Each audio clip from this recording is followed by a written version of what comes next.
Hey everybody, welcome back to another episode of The Podcast Strikes Back. My name is George and you're listening to the weekly movie show with the boy Benny. Hello there. Thank you so much for tuning in, guys. We have an awesome show. Some really big stories about Disney Plus this week, including, hey, us Aussies are getting in there in the race to get this on time. We've also got a launch date and a pricing there. Very big news. Plus also some interesting stuff. Again, Disney Plus with Obi Wan Kenobi news and some trailers later on in the show. But as we always like to do, we like to catch up on what everyone's been watching. And Benny, you have a list of films and other content that you have seen with your own eyeballs. That is not entirely accurate. Okay. I really oversold that then. Once Upon a Time in Hollywood is just released in Australia. Certainly has. Working at a cinema as I do, that's been keeping us very busy. Check out our review. Coming up. So yes, that's obviously something I've watched as well. But had very little time otherwise. I've been catching up on Young Justice. The back half of season 3 is just kind of almost finished releasing. Mm-hmm. So I've been following that. Always love that show. How does that show work in terms of, is there an overall arc going across all the series, or are they all self-contained, or is it very, very episodic? No, it's very arc heavy. They actually cram so much story into it. Like in just the 3 seasons that they have, there have been 2 massive time jumps, like in between seasons. Okay. That are years long. Cool. Like they could have stretched out the story that they've crammed into it into 10 seasons easily, but I guess better that they do it this way than the other way. But sometimes it does get a little hard to catch up. Like season 3 has virtually an entirely different cast of characters almost in terms of like the ones you're actually watching episode to episode. Nice. And I with my fairly dedicated DC knowledge, do have trouble keeping up sometimes, especially when there's 6 months in between half of the season and the back half of the season. Why would they do that? I don't know. Who knows what DC's TV release strategy is nowadays? I mean, with their whole streaming platform and everything, it's also let's weird. not get into that, right? But that's pretty much all I've had this week. Nice. Man, I have been watching very little. I saw Once Upon a Time in Hollywood twice. And as I said before, we'll check out, we'll be talking about that on the review, which is up now.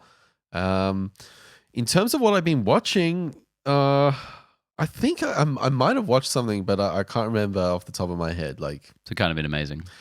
But I've been watching a lot of this channel, and we've talked about it a lot on this show in particular, Corridor Crew, and their recent content they've been putting out, where it's sort of like VFX artists review CG, and I think they're up to number 9 now. Yeah, they're going off with that stuff. And they've also got a stunt version as well with a stunt guy, and they're just fascinating, man. Like I get such a kick out of them, and particularly I've been following it to date. Like as soon as it drops, I'm on that. Yeah. And I feel like I've learned a lot in terms of what separates, the leaders of the pack from the rest, in terms of what actually makes convincing CG. It's been very interesting to hear about these different terms and techniques they use.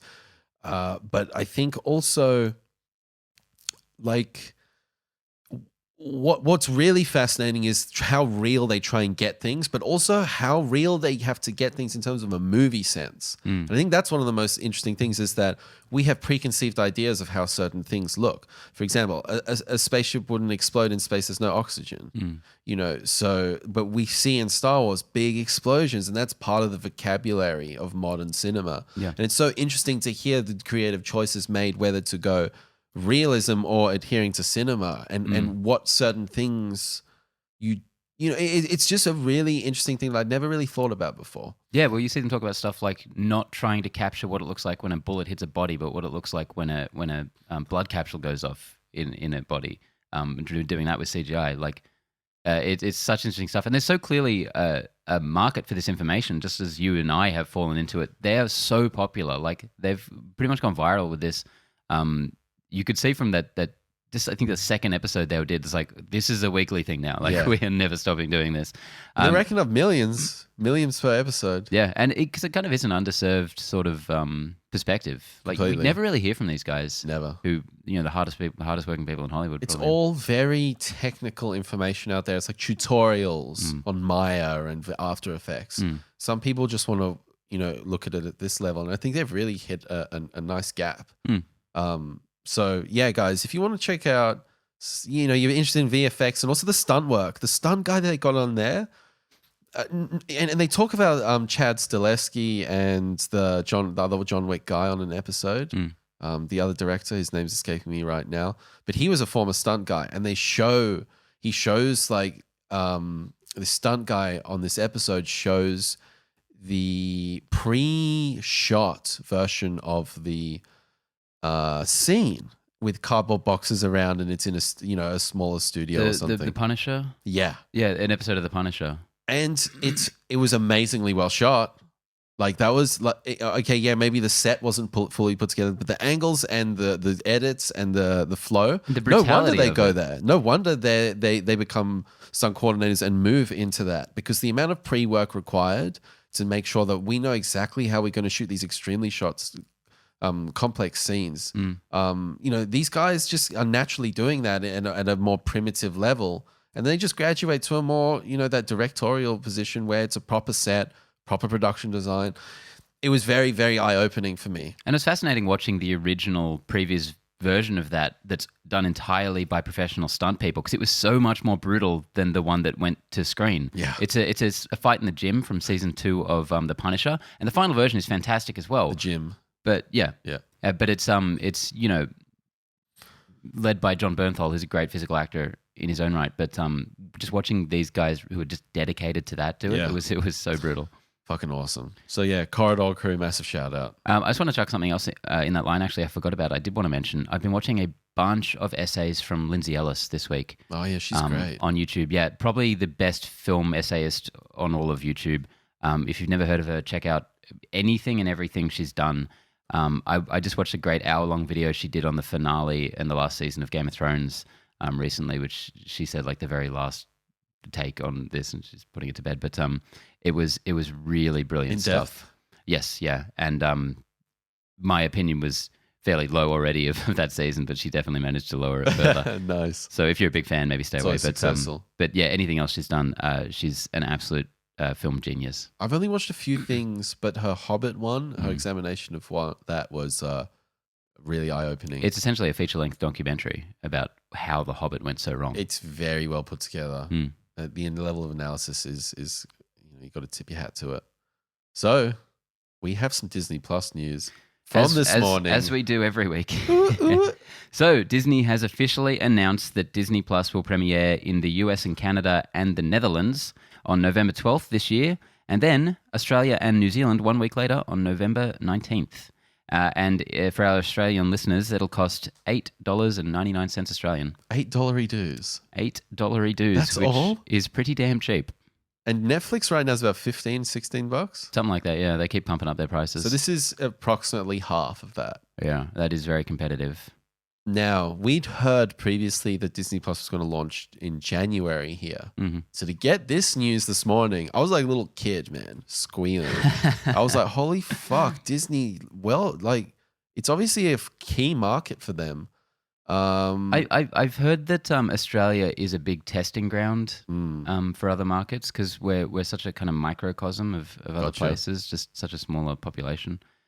So what I really found interesting was you tagged me in this announcement on Facebook, and I just decided to scroll through the comments a bit to see what the kind of general consensus was on. Because a lot of people, you're people who are kind of less plugged into this stuff. Maybe they've never even heard of Disney Plus before, and it was prevailingly very negative. People just saying like, oh, another streaming service. Like I've already, especially so many people in Australia have bought into Stan, which had exclusive rights to anything Disney. Yep. Essentially. So people are very much like, why didn't they just, I don't know, buy Stan and rebrand it or something? So yeah, at this point, that knee-jerk reaction was very negative. And in the Facebook comment section, and I've got to say, like something interesting that I've done recently is the new Tool song, the metal band Tool. They brought out a song, and literally you go to Maniacs, everyone's into it. You go to the Tool page, everyone's into it. You go to Metal Sucks, everyone's hating on it. You go to this one, so like depends on the audience. 100%. So I can't remember, was that Event Cinemas or something that I tagged you in? Marvel. Was it the Marvel one? I think it was Marvel, yeah. Wow. Okay. But I Marvel buy your sharing point. I Disney's mean, post. and there's something that Connor's been saying a lot. Another streaming service. How diversified is this market going to get?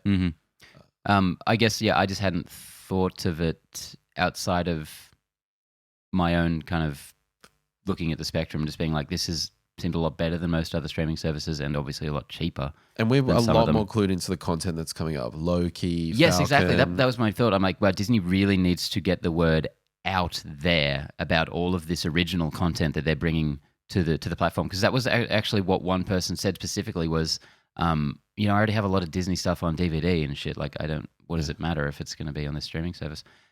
So I can see why they're leaning so heavily into this other content, which leads us into our next story, obviously, in that Ewan McGregor may be set to reprise his role as Obi Wan Kenobi for a Disney Plus series, following, of course, The Mandalorian and the Cassian Andor show that we've already got coming up. Hello there. Hello there. How do you feel about this? I Mr. feel Star Wars great. guy, yeah. Feels so good. Mm-hmm. This has been on the cards for so long. Yes. We had a Star Wars episode last year after Solo came out. We're like, this is coming out and there's going to be a Darth Maul show. And then literally a week later, it was like, Bob Iger's like, I'm putting a stop to this business. Solo took care of that, yeah. So I was sort of on the fence of when and if this is going to happen. And to hear that it's only a year later, they're kind of getting things back in order. This is really cool. I wonder, part of me thinks like, is it best left in the past? Is it one of those things where you dream up the perfect cake, and when you eat that cake, it actually is not as amazing as you intended it or thought it would be? That is definitely always the fear with these kind of things. So we'll get back to that, but what is your perfect Obi-Wan Kenobi cake? My perfect Obi-Wan Kenobi cake is just a gleeful Ewan McGregor. No, what time frame do you do? I'm pretty sure your main thing has got to be between episode 3 and episode 4. I mean, I don't think you can go anywhere else. Every factor to this says that's what it's got to be. Ewan McGregor's age, just the general kind of blank part of the narrative. Yeah, but I kind of love the story of Obi-Wan as this really important Jedi Knight, and then going into hiding and literally living in a cave on Tatooine for 30 fucking years or something, wrestling with these problems and wrestling with this tragedy. Was I at fault? They could do so much to enrich the Anakin Obi-Wan relationship and narrative that has its strong points, but it has a lot of weaknesses. Yes. And even in a broader sense, Obi-Wan is not all that deep of a character from what we've seen of him. He's he's noble as fuck, and that's about it. That's it. And he's more of a background player in all of these movies. He's a supporting character. We don't know what he does when he gets home and puts his feet up, and I'm not saying that's what this show needs to. We don't know. That's not what this show needs to be. But Obi-Wan darling in Pornhub, like in a bathrobe. Oh no, some Jawa shit. Little water pipe. Oh my god! But no, I was actually kind of saying the opposite of what you were saying. Is like, I kind of loved that he just kind of went to his little building and laid low. Like, I don't want to see an Obi-Wan act. I want to see it grungy. I want to see it on the streets of Tatooine. I don't want to see a big space adventure with this story. Totally. I want to see a psychological examination of a warrior. Maybe even delve into some PTSD. If they can go and do something cool there, I'm down. Yeah, absolutely. Because I think the tragedy of the prequels never hit as hard as it could, because those movies had their own problems, numerous ones. So this could be something, if done well, that improves both original trilogies. Yep. And it feels weird calling the prequels an original trilogy, but that's the world we're moving into. Yeah. And Mandalorian, I'm getting very excited for that. That's a launch title, I believe. Yeah, so that is it? That is very cool. That is another thing that kind of gives me faith that they could do something cool with this, because the very little we've seen of The Mandalorian, it's just somewhat Comic-Con footage or Star Wars Celebration footage. Have you seen that 9-minute sequence? I've just seen bits and pieces, but it looked amazing. It was really unbelievable, man. And you're not going to find anyone more skeptical about this stuff than me. John Favreau making a Star Wars series for Disney Plus. I would happily boycott that. Yeah, but it looked great. It looked really great. And what was the final thing I wanted to say on this? Ah, man, we're gonna have to move on. Obi Wan Oh, Kenobi. wait! This is what I was gonna say. Yep. What are you more excited for right now? Rise of Skywalker or these Disney Plus shows? Because that's basically all we have in the movie camps. You know, we've got. Let's even just say Mandalorian versus Rise of Skywalker. Yeah. You could only ever watch one. Which one would you rather watch? Mandalorian, I guess. I think that would be where I'm sitting as well. But in terms of excitement, it's the end of Sky Dance. What is it called? Sky Dancer. Yeah. Because Sky Dancers. I'm so curious about how much of an absolute cock up that movie could be. Imagine if it's an absolute cock up. It has so much potential to just be try and please everybody and please level. Nobody. Yep. Like, because the last two movies are so divisive in their own different ways, I can't imagine anything that could really land this ship at this point. Man, imagine if it's at that Phantom Menace. No, it wouldn't be at that Phantom Menace level because it's a different psychology that everyone's going in. Everyone's a lot more cautious. Everyone thought it was going to be the best thing ever. Mm. But maybe something like a Justice League.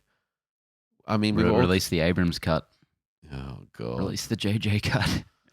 Interesting times for Star Wars ahead. And even more so because Rian Johnson has confirmed that he is still working on a new Star Wars trilogy. We have a quote here from him.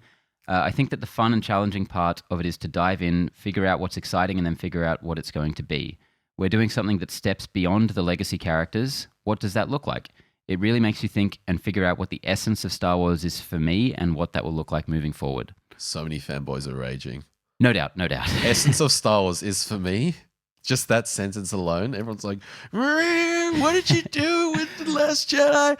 Why did they go to that casino planet? They did nothing on that casino planet. But on the flip side, surely people are pegging into the fact that he's saying this is not the legacy characters. This is him doing a different thing. Because I think most people's grievances with The Last Jedi involved their childhood heroes being portrayed in ways that they didn't want to see them necessarily. I think that's 70% of it. A lot of it, yeah. So I feel like look, there's a lot of hyperbole and insanity out there, but I feel like this is the direction that if this is happening, everyone would agree that that's the way to go. Yep. It brings a lot into question, is he talking about Knights of the Old Republic? What's happening with Benioff and Weiss post Game of Thrones? I wouldn't be surprised if Disney say I've dust their hands off and wash their hands and say thanks a lot, Benioff and Weiss, but you've just landed a big deal with Netflix. Very recently, we've heard that they are definitely still writing one, but it does seem like their involvement keeps getting scaled back by little degrees. And yes, I also wouldn't be surprised if Disney was like in some really diplomatic way, like, we're parting ways. They've got their own thing now. So is Rian Johnson now doing Knights of the Old Republic? It's funny how this keeps flipping back and forth. It's like who's in good favor. Yeah. And then is Knights of the Old Republic going to be a Disney Plus TV show similar to The Mandalorian? I'd prefer to see it in that manner, to be perfectly honest, because I think there's so much to explore in that. Or you do a hybrid approach where you have maybe a TV series running in parallel with movies. Who knows? Like I'm an MCU kind of thing that they're going to do. I am so much more of a Rian Johnson fan than a Star Wars fan that I don't care what he does whatsoever. I'm there for it. Yeah. Because probably goes without saying, but I love his take on classic Star Wars that we got. So I'm happy to watch him do anything. I'm with you, man. And I'm really excited for Knives Out. Yes. I don't think we even reviewed that trailer somehow. Oh. I can't remember us talking about it. It definitely happened while I was away, maybe. I don't know if you guys did it or not. Yeah, though. I think Connor would have messed that up. Oh, shit. Okay, so tell me this. What would you rather see? Would you rather see the Rian Johnson trilogy or Benioff and Weiss trilogy? Oh, geez, that's tough. Let me think about that for 10 minutes and I'll get back to you. I'll give you 20. I'm glad this wasn't as hard as your last Would You Rather. I would prefer to watch the Rian Johnson one and not the Benioff and Weiss one than watch both. No, I'd love to see that train wreck. I'd love to see what they would do. Yeah, it'd probably be fine. I mean, credit where credit's due. They ran 4 seasons of a really good TV show. It's been very interesting how Star Wars, I feel like, is just starting to recorrect the ship. I think it's been about since May last year, since Solo, that things have felt pretty rocky. Potentially recorrecting the ship. Like they're putting the feelers back out again because they shut stuff down pretty hard. They shut it down when Solo didn't do so well. Those announcements seem to be coming. We haven't had more. anything yet. Yes. Since then, so we don't like. Man, the Skywalker film with that one, Skydances, Skydance, one last Skydance in Paris. I remember the other day I called it Rise of Skywalker, and it's Rise of the Skywalker. Oh no, wait. Oh no, sorry, fuck that up completely. I called it The Last Skywalker. Yeah. It's such the Rise of Skywalker. It's just not. It just doesn't stick with you. That title. It's not amazing. No. Yeah, I'm very interested to see that one. Any other final Star Wars thoughts? No, I have very few Star Wars thoughts in general nowadays. Damn you to Hades. How about you? I would love to see them in. I'm just being really, really curious about how Rise of Skywalker is going to turn out, and I feel like it's going to be a hodgepodge blender of a movie, and it's going to be a remix. I think it's a bit of a shame that we'll see how it turns out, but it'll be a bit of a shame that how the sequel trilogy has turned out, if it didn't kind of get its own identity, which it kind of started to do in Last Jedi, I felt. Doesn't it feel weird that this is the last one already that we're going to have of like Poe and Finn and they're just nothing. Yeah, it's like, who are these guys? Because we're so used to like Marvel now, where everyone gets like Spider-Man has like 5 movies in 2 years, and now it's like, oh, we've spent like 4 hours with these characters. That's like 10 minutes a piece. Yeah, and that is something very interesting to think. Rey as well, even. I feel like I don't. know that I meant all of them. I just couldn't remember all the names. Yeah. Kylo Ren, I feel like is the only one who's the most interesting. Yeah, and he's the epicenter of the series for me in a lot of ways. Well, we'll see. On just one final bit of Disney news I wanted to mention is that Lion King has shot up to be the 8th highest grossing film of all time. What the fuck? Ninth. Sorry. It popped into 10 the other day and then is already up to 9. What's it? 1.5, 1.6, 1.4 something. It was at 1.3 last year. 1.35. Yeah, so 1.4 something billion. Just looking at it now. 1.43. Knocked Black Panther out of the top 10. Just crept ahead of Age of Ultron. And I just happened to check. This is the only film out of the top 50 highest grossing films of all time that I haven't seen. Wow. The top 50? Top 50. Top 58, I think. Holy shit. Yeah. I was just scrolling down. For you at home. Yeah, I was scrolling down. I was like, seen that? Wow. Now I can never watch I've it. seen all 14 Harry Potters. Well, because my first thought was like, geez, is there any movie in the top 10 I haven't seen? And I was like, no. And I was like, 20, 30, 40. Yeah, right. Yeah. Like, I should check that out. I'm sure I've seen most of them. I love that popcorn. I think there's probably a bunch of kids ones you've missed that for some reason I've seen. Alrighty, on to another studio for once. How dare you? I'm sorry, Disney. Keep sending the checks though. Robert Richardson, frequent collaborator of Oliver Stone, Martin Scorsese, and Quentin Tarantino, has signed on as Venom 2's director of photography. This was some of the best news I heard all week. Really? I love how much Venom news we're getting while Connor's gone. I know. It's the only way we can talk about it. It's a positive. I thought that, and this is a bit of a spoiler, but the technical side of Once Upon a Time in Hollywood cinematography was on point. Yeah. I mean, come on, man. And I thought Venom 1 had a little bit to be left to the desired there. So if we're getting this guy, how is this going to be shot? I think I hope that they give this guy, what he needs to do with Andy Serkis, because he's a talent. Well, yeah, moreover, what attracted him to the project? Like, what has Serkis and Hardy been saying to him about this movie to a very divisive, middling's a weird word, but I mean that overall it's middling because it has very high highs and very low lows. So how did they get him to do this? They must have some cool plans. It must almost be like the first one was like a fail test in a way. Did it fail? Yes or no? No, it didn't fail. Not financially. Now let's get some really, I'm not going to make any comments on, the director of the Ruben Fleischer. He's awesome. But I think they're just scaling it up in terms of the talent, getting Hardy more involved, and trying to flesh this out a bit more.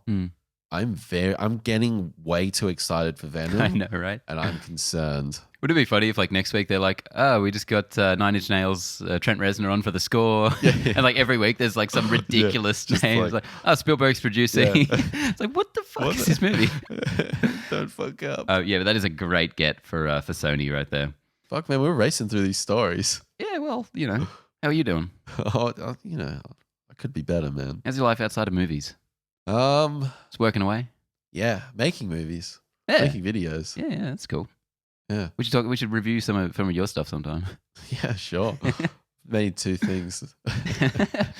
All right. Next up, in kind of the opposite news, Neill Blomkamp is no longer attached to Robocop Returns. He's got a tweet here: "Off Robocop. I am shooting new horror thriller and MGM can't wait / need to shoot Robocop now. Excited to watch it in theaters with other fans." I don't believe that last part. I don't believe any of it, actually. God, that must be demoralizing for him. Booted off Alien 3. Yeah. So 2. So for anyone who doesn't know, this was essentially a sequel to the original Robocop that ignores the rest of the other films, just like what he was doing with the Alien franchise, where he was making an Alien 3 that ignored the actual Alien 3 and 4 and what have you. Also known as Alien Cubed within Alien circles. Cubed. That's always how I saw it. So yeah, there's definitely more going on here than he's saying in this tweet. There is absolutely no way in hell that MGM absolutely needs to shoot this movie 32 years after the original right now. So that's kind of a bummer because I thought he would be a really good fit for this. I was very excited for this. The original Robocop is it's a masterpiece. It's an absolute masterpiece of satire, of violence, of just action filmmaking. Paul Verhoeven has was such a perfect fit for that. And if we were to, even without having ever heard of this project, if I were to pick someone in a modern context who I think could be good for something like that, though I have very mixed thoughts on his films overall, I think Neill Blomkamp is right there. I completely agree. There's no one who makes like better looking sci-fi technology movies than him. Layered in with some interesting themes about society and with kind of a more of a mind behind them. You definitely saw the Corridor Crew stuff about Chappie. Yeah, that was unbelievable, man. Unbelievable. I had not much good to say about Chappie. I think maybe you liked it more than me. I did. But the effects were second to none. He knows how to stretch a budget, man. Absolutely. Even back in the day, District 9, I couldn't believe how good that movie looked on the budget it had. Still looks good these days. Yeah, 100%. And I remember watching the behind-the-scenes stuff, watching him direct where effects shots would need to be later and being like, this guy is going to be one of the best. The next Spielberg. And man, he fucking let me down. That did not happen. But and that's a shame. And I'm sorry. Because he's South African, bro. That's definitely. Give us a break. I'm kidding. Yeah. So that's a bummer because to a lesser extent, I thought yes, he could be good for this Alien thing. I didn't really like the direction they were taking because I actually like Alien 3 and 4. But this one, I thought much more so. I'm like, yeah, why the hell not? I completely agree. It was the perfect storm. And I actually, you know what? I came to Robocop very late in life, the original. I must have been early 20s or something. My current wife had organized a screening at the cinema at like 7 a.m. to watch Robocop. And we watched it and I was so tired and I just watched this film and I was like, holy fuck, this is one of the best movies I've ever seen. Like that is just straight up my alley, man, with the stocky effects, the satire. I love Paul Verhoeven style. I love Total Recall. And then I also like the original, the remake. Yeah. I've got a soft spot with that, with Kinnaman. Michael Keaton. Michael Keaton's great in it. Gary Oldman's solid. He collected a good paycheck there, but he adds his worth in. Yeah. It's kind of a different beast than the original. In some cool ways. I thought that was one of the better of those sci-fi horror remakes that came out sort of 05 to 2015 or whatever. Yeah. So this was prime for me to really, really I was very, very ready for this, and I'm sad that he's off it. I hope though to hear a new horror thriller. I guess the reason why he's saying he's off this, that he was going to shoot this horror thriller first before Robocop. So that means he obviously really believes in this film. Hopefully he's got a great script there. Is it too low budget? Is he going to be too creatively in control? Because sometimes I feel, and especially your feedback of his series, the web series he had, maybe sometimes he's best to have an executive team supporting him, guiding him a little bit. Like Peter Jackson guiding District 9, that kind of thing. Does he need that? How was that web series when you think back to it?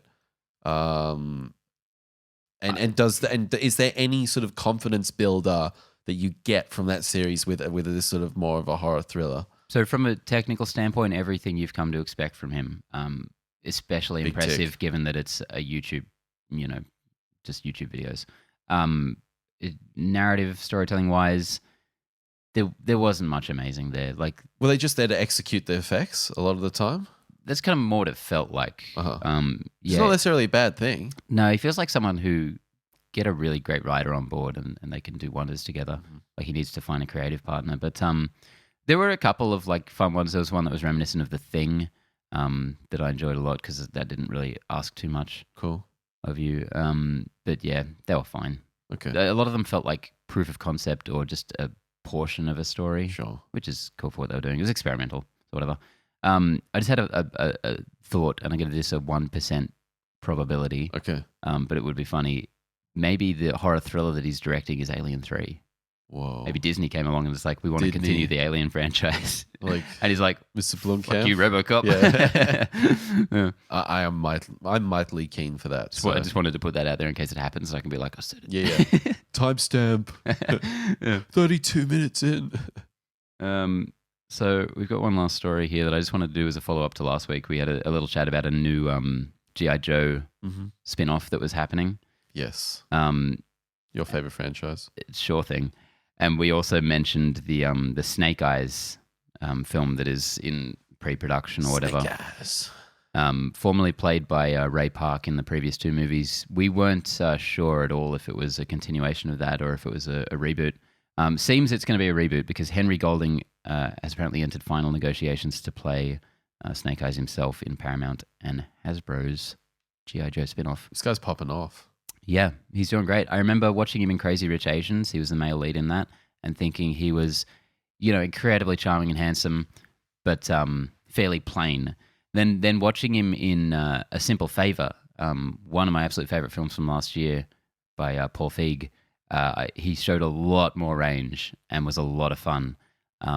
So yeah, it's good to see him kind of stepping into the franchise I'm rooting role. for the guy. Yeah, I quite enjoyed him in Crazy Rich Asians. I'm not going to hold him like the script has.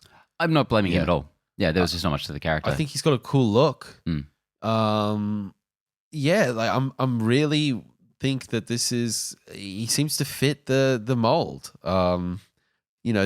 G.I. Joe's not exactly top of the list for me in terms of franchises, but if they can bring a tactical, a military thing with him in it, that's cool. I'm there. Also, we don't know. It's not specific that he's playing Snake Eyes, but it seems very likely. They say they're eyeing him for the lead. But Snake Eyes, as we know him from the films, is he does not speak, and you never see his face. So presumably, Well, it's Joseph Gordon-Levitt. No, he played Cobra Commander. Spoilers for the first G.I. Joe film. Oh, Awesome twist. okay. But That shows how much I know. Ray Park, Darth Maul. Oh, Ray Park. Okay, Yeah. sorry, you just said that. Yes, I did. But, you're Gotta pay concentrating on attention. other things. It's fine. Gotta pay attention. So presumably this would be some kind of origin story, or it'd have flashbacks. Either that, or he could be playing someone like Stormbreaker, the arch nemesis character.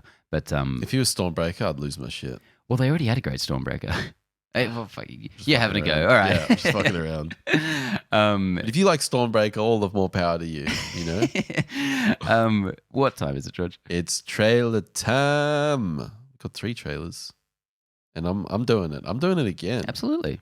Fuck yes. I can't do the news and the trailers. I'm exhausted. Yeah. I mean, I feel that. I feel that. All right. Trailer number 1 of the week, Underwater. This is the one starring Christian Stewart, going down to the depths of the ocean, and Vincent Cassel. and pipes leak and water comes in to the inside area of the facility and trouble ensues. So it's Alien underwater. Pretty much. Yep.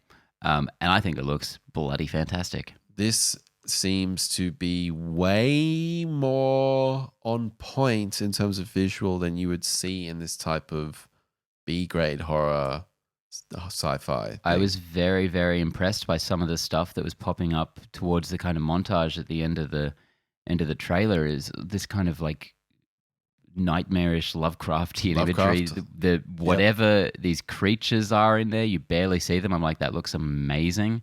I was really, really impressed, and the production design, like I said, looks exactly like Alien, like the original. I'm unbelievably keen for this. I think Kristen Stewart has an awesome look as well with her shaved blonde hair and the round glasses. Like, awesome cast as well. TJ Miller's there. Yeah. We'll probably get to see him killed by something. But this is cooking up to be a really awesome little sci-fi horror. I do think they showed too much. Yes, I agree, but I also think a lot of it was so kind of quick, like thrown at you. Flashing. Like I wasn't really able to glean much of where this is actually going. It looks like the scope of it is bigger than you might initially expect. I wanted it to not necessarily show the Lovecraftian creatures. I wanted it to kind of be like, what's going on? Is it just a leak or is there something outside? Yeah. Like I remember the first time I went into The Descent, the spelunking film. Which version? The only version. Okay. There's only one version. If Thank you. if you've watched The Descent and you've only seen the American edit, I highly implore you to go watch the actual version of the film. No. Shame on you and your ancestors. No, I'm kidding. Sorry. Yeah. Because that movie, I knew sort of where it was going, but when you watch it, without when you really focus on the movie, it doesn't seem like it's going to take a turn into any kind of monster movie or anything whatsoever. Plays it so straight. Yeah, but then when you watch it for like the sixth time, as I've done, you see how many hints there are throughout. It is unbelievable how many times you see something that you never saw the first time. Yeah. That's one of the best. So this seems like a kind of a similar thing. And it's a shame that we have to be in this world where, you know, everything's got to have marketing and it's got to show a lot of stuff, because this seems like an amazing movie it would have been to go in not having any idea what it, like, is this just some science drama? Yeah, hopefully, like, I trust my brain to filter out a lot of this. You know, things go in one ear, out the other. It's just my life. Yeah. But, you know, hopefully I forget a lot of this by the time we get into the cinema. But there's just, as I said, it's so visually on point, like that ghostly fish thing. Like, I can see it right now. So that's, you know, I just wish, you know, sometimes I'm like, fuck this podcast, man. I wish I didn't have to watch these trailers so I could go in blind. Yeah. But at the same time, you know, I wouldn't have watched this trailer maybe if the podcast didn't exist. So you may have never watched the movie. I might not be called George. You know, everything could be upside down. You weren't called George before we started the podcast. Oh, God. We go by pseudonyms on this show. I don't know if anyone knows. Matrix. Yeah, just so people can't track us down in real life. We have a lot of crazy rabid fans and enemies. We make a lot of enemies through here as well. So many enemies. Connor is the big one. Connor. In the inner circle. We've got an enemy. Like 2 out of 3 of us are okay. That's not good stats. It's bad odds. This movie immediately reminded us just a very, very different companion piece to The Lighthouse. As just 2 things I really cannot wait to watch. I'm with you. Yeah. Completely with you.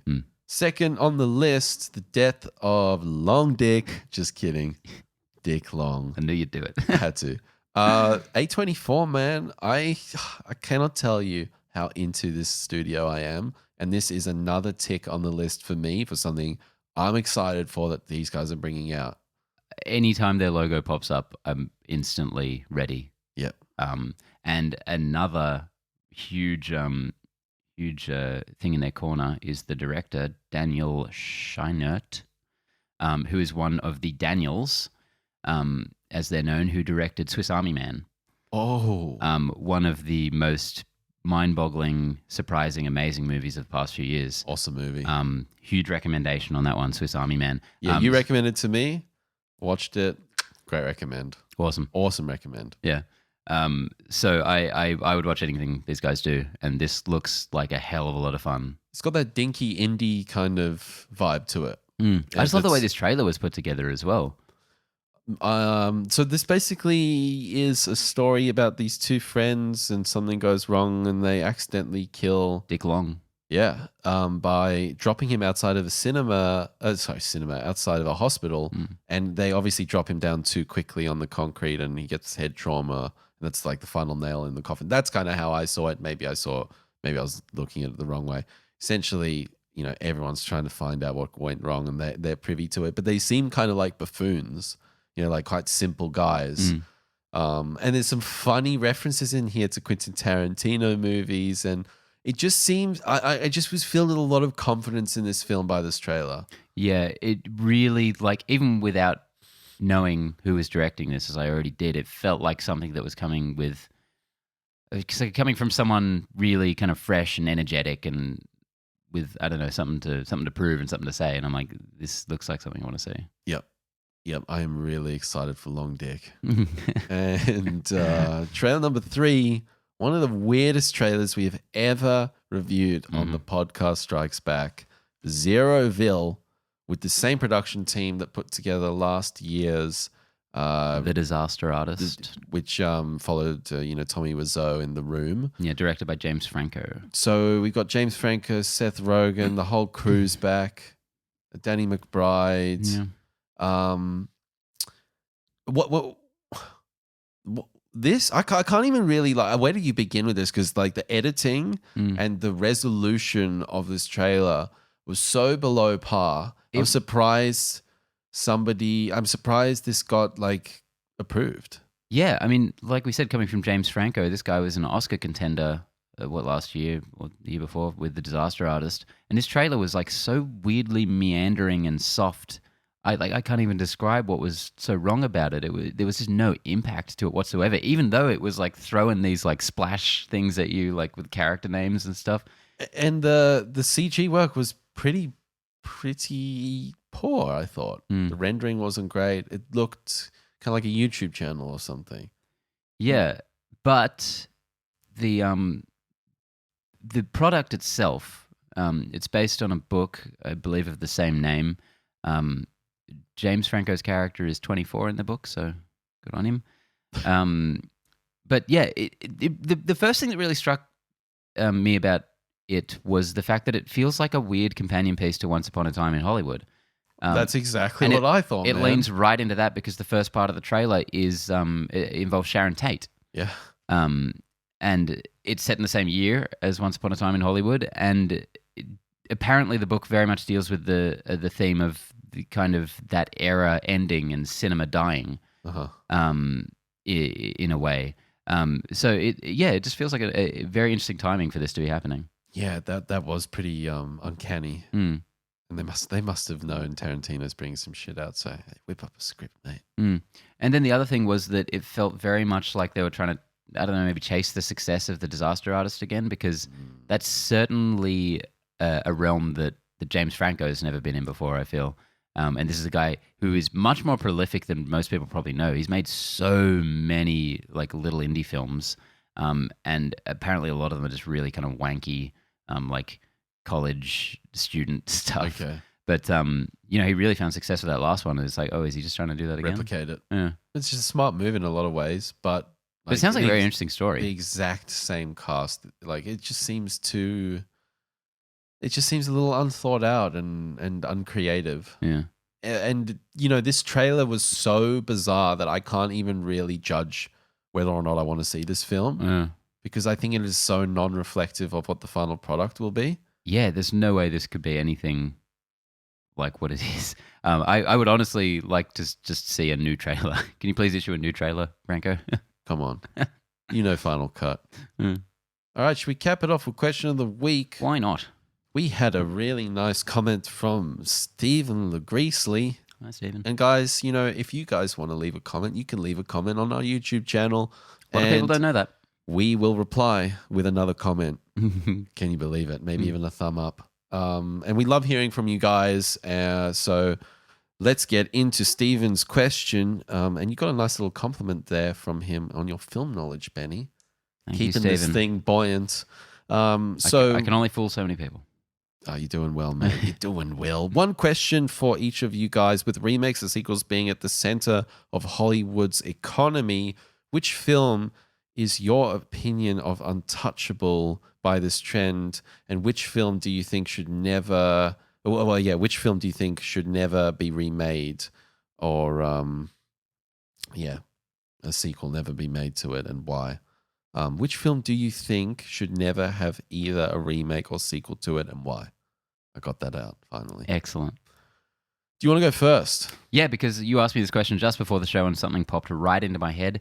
It's a film I hold very dearly, and one that I think is perfect, and very much in the contention of when people ask me what I think the best film ever made is. I'm happy to throw it out there because I think it is one of them. And that is Back to the Future. Yeah. I think you nailed it there. Thanks, everybody. It's been a great episode. And that is one that there has made. The threat of a remake really has been tossed around a lot over the past decade or so, with like Zac Efron being named around the time of his High School Musical fame, which back then was definitely like, no, don't do that. But yeah, I just think that movie holds up in every conceivable way. Completely does. And obviously that one does have sequels, and I think they're pretty great too. But I wouldn't even want another sequel necessarily to that series. Belated sequels are a mixed bag at best. So yeah, just leave that one alone. And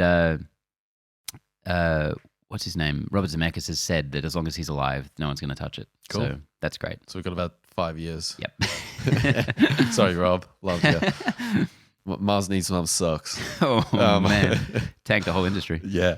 I was thinking about this question, and you know, a lot of people say that film should never be remade. But the classic example that I always bring up is The Thing, 1982's The Thing, and at the time that was a remake of a 1950s The Thing, and it was trashed when it came out. All the critics thought it was an absolute, it was bullshit that they remade the classic Thing. So a lot of the time for me, I'm not that precious about certain things. But in a lot of ways, what shouldn't be remade is those pieces, like you said, Back to the Future. That's so of that time. You know, you update it to now and bring in, they got Facebook and Instagram, and it should not be done. So it might sound like a bit of a boring one, but immediately I think Martin Scorsese films. Don't remake that shit. And then I think Goodfellas. Goodfellas is one with Joe Pesci, Robert De Niro. It's so intertwined with their performances. Like, yeah, of course, you could redo Goodfellas and bring in Tom Hardy, and you could even de-age them. Oh God, what a crazy thought that is. Oh God. But I feel like that's one of that era and those actors at that time in their lives, and it's just kind of like the perfect sort of storm. So it's a bit. I'm not really giving more of a. I'm giving more of a ideological answer rather than a specific answer here. But that's kind of where I sit with remakes these days. As I said earlier, I like the Robocop remake. Yeah, and I'm similar to you. I think if executed properly, then anything can really be done. And in a more general sense, as you've done, I would say, like you said, anything that is really of its era and has a lot of that time has gone into what made it special, 100%. And also anything that was super influential to what came after it. Something like The Matrix. I'm like, that wasn't of its time. That was so ahead of its time. But it's this point in cinema history that it affected everything that came after it. It's like, what would you do remaking that? Yeah. It would be pathetic. Yeah. And you just touched on something interesting. It was like, when something is so of its era that it needs an update, and a remake is a good thing. So it's kind of like this perfect balancing act where it has a timeless quality to it, but it's of that era. That's when just leave it alone. And I think that Back to the Future, I mean, I never saw that movie until I bought a Blu-ray player. So that would have been post 2009. Wow. And I put that on, I put on the trilogy, and I was fucking blown away, man. Yeah. I was like, this is where it's at. So yeah, I think it's an interesting thought. Thanks for the question, Stephen. Good question. And also great suggestions from some films, because I asked him, do you have any suggestions of some films to watch? And he chucked in there Jodorowsky's Dune, which I saw not too long ago, which I loved. So thank you for all those, man. Really appreciate that. I'm going to start working through some of those. Yeah, me too. And if you guys have any suggestions for, films that are sort of people don't talk about, or for favorite recommendations, hit us up. We're always looking for these sort of little diamonds in the rough that people aren't talking about. And any other just more general questions, hit us up in the comments. We love hearing from you guys, and we'll be back next week with the weekly movie show. And I think Connor's back next week, possibly. Hey, the team's back together. And we'll be talking about D23. Big news on the way. No doubt. Is there any inklings of what we're going to hear? I mean, it's not going to be much Marvel stuff. Probably not, but I reckon they could pull something out. Yeah, maybe some stuff of What If or something like that. Yeah. Oh man, you're getting me excited. But probably a lot of Star Wars. Yeah. Yeah, a lot of Star Wars. Guys, hit that subscribe button. We'll see you next week. Bye.